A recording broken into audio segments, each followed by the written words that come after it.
Today, I'll show you how to sign into a Microsoft account in Windows 11. Signing in with a Microsoft account allows you to sync settings, access OneDrive, download apps from Microsoft Store, and use Windows features across devices. Before we get started, make sure to like this video and subscribe to the channel. First, click the Start menu and open Settings.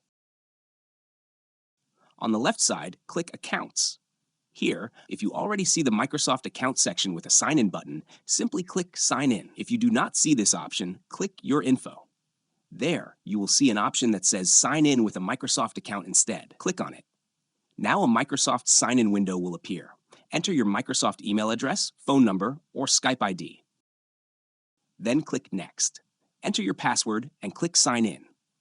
If two-step verification is enabled, complete the verification using the method you selected, such as email, SMS, or authentication app. Windows may ask you to confirm your current device PIN or password for security.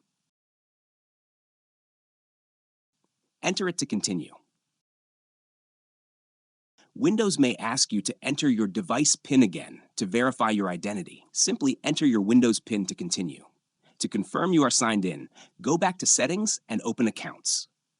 You should now see your Microsoft account details displayed there. If you ever want to switch back to a local account, you can do it from the same Accounts section inside Settings.